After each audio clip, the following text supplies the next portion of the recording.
थोड़ा पीछे हो जाएंगे।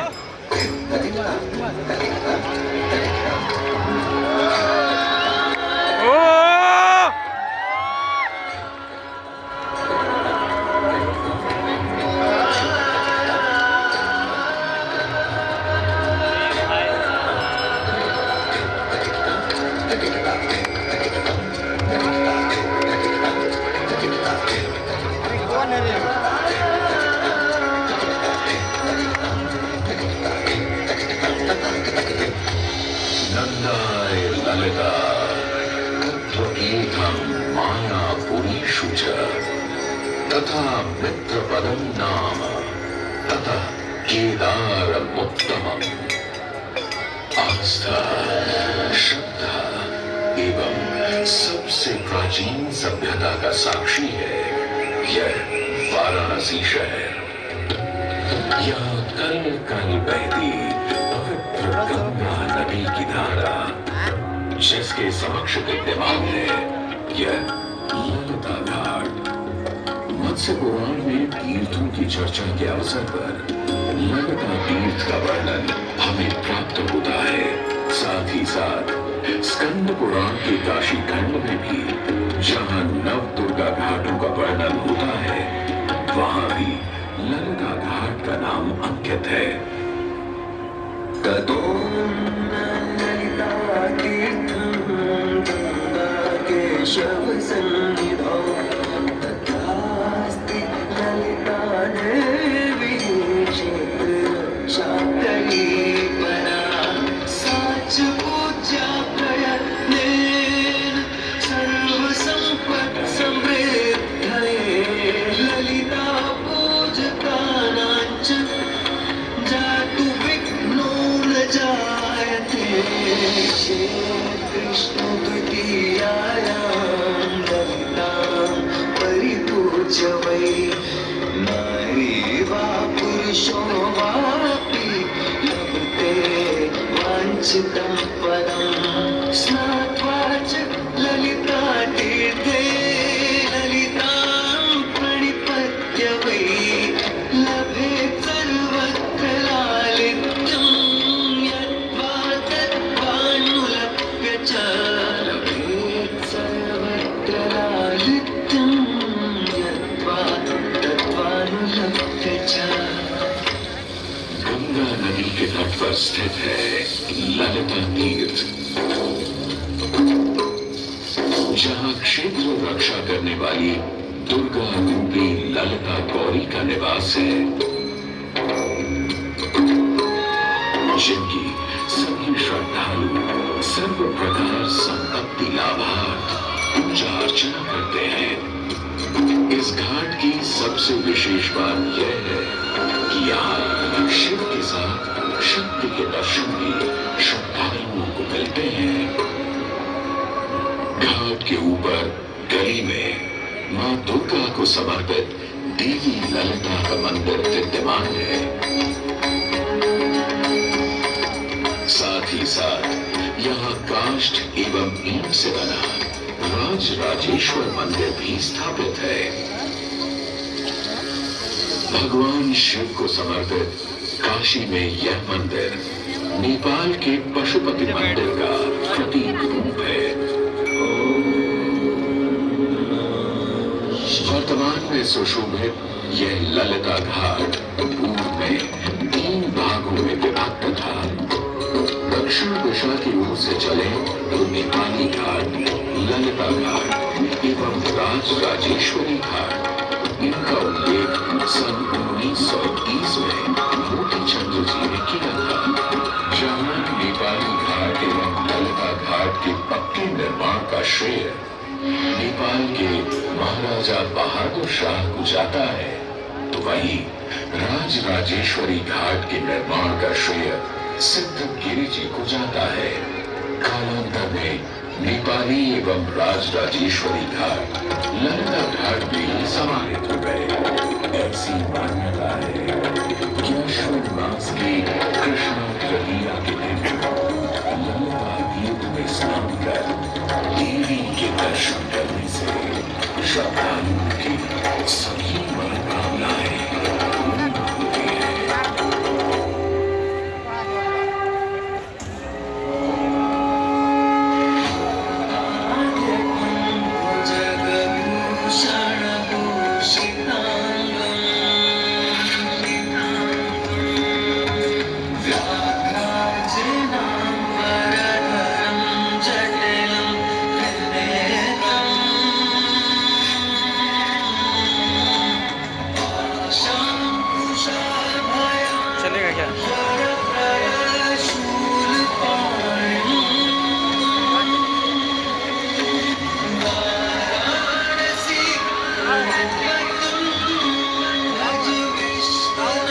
सीधे में।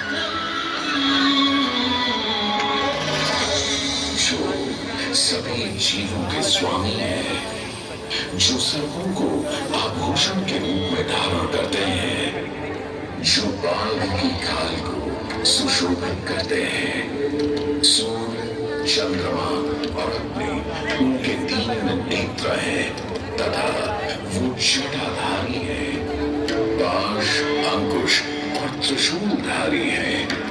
वे अपने सभी भक्तों को आशीर्वाद देकर उन्हें भय से सुरक्षा प्रदान करते हैं। ब्रह्मांड के स्वामी एवं वाराणसी के भगवान श्री विश्वनाथ की हम वंदना करते हैं। मैं आदि नगरी काशी, वही काशी जो स्वयं भगवान शिव के त्रिशूल पर विद्यमान है। सृष्टि के प्रारंभ में महादेव ने जब पृथ्वी पर अपनी दृष्टि डाली तो उन्हें एक भाग चमकता हुआ प्रतीत हुआ। उसी भाग को भगवान शिव ने काशी का नाम दिया। कालांतर में गंगा नदी के तट पर बसी इस काशी नगरी में समय समय पर अनेकों घाट विकसित हुए, जहां श्रद्धालु आकर पूजा अर्चना एवं स्नान किया करते थे।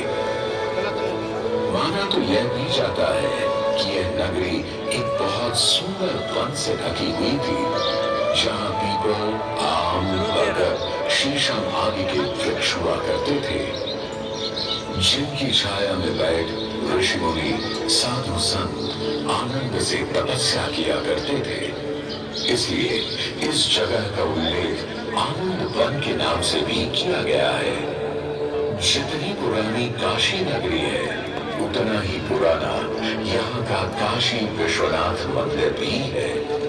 भगवान शिव को विश्वेश्वर, विश्वनाथ आदि नामों से भी संबोधित किया जाता है, जिनका अर्थ है संपूर्ण विश्व के स्वामी। किंवदंतियों की माने तो सृष्टि के आदि में जब भगवान शिव एवं मां पार्वती पृथ्वी का भ्रमण कर रहे थे, उन्हें यह स्थान बहुत प्रिय लगा। तब मां पार्वती को यहाँ कुछ समय रुकने की इच्छा हुई, तो भगवान शिव अपने लिंग रूप में यहीं स्थापित हो गए।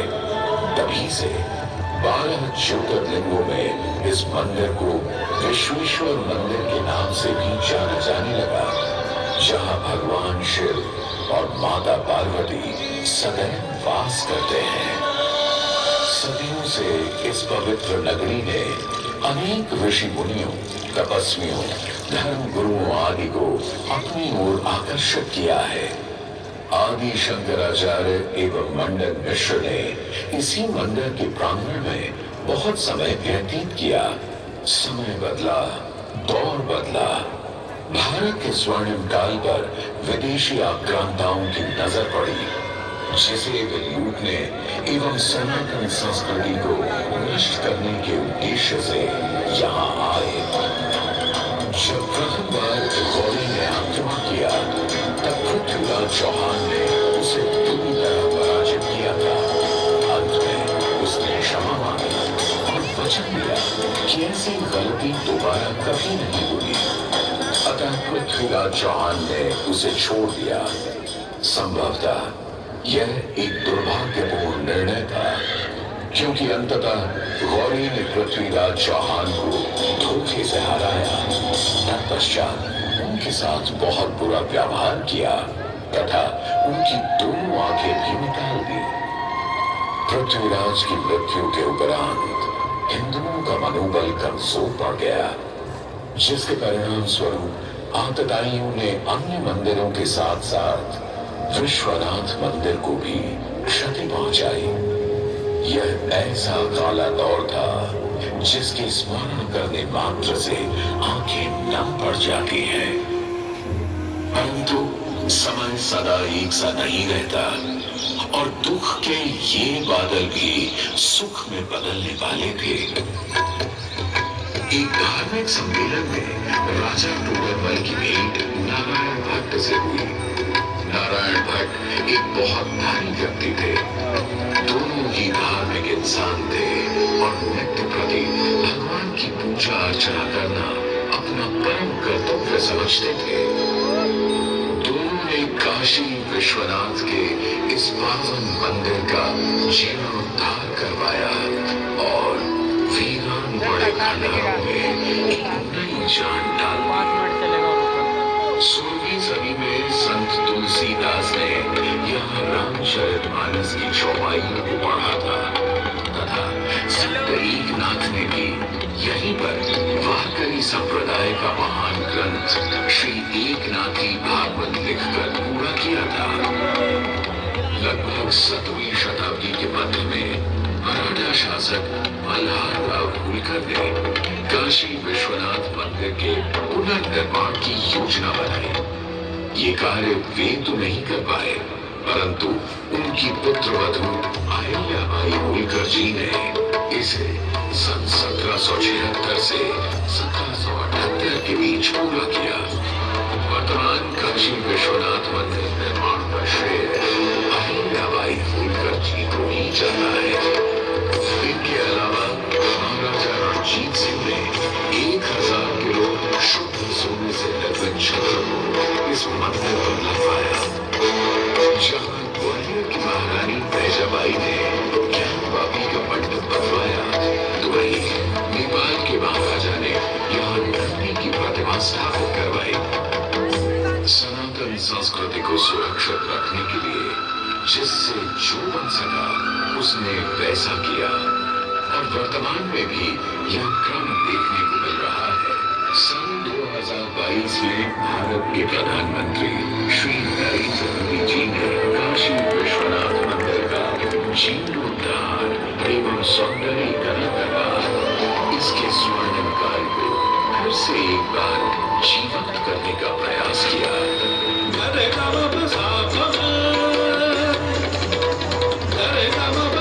भगवान शिव को समर्पित काशी विश्वनाथ का यह पावन मंदिर सदियों से करोड़ों श्रद्धालुओं का प्रेरणा स्रोत रहा और सदैव के लिए रहेगा।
हर हर महादेव।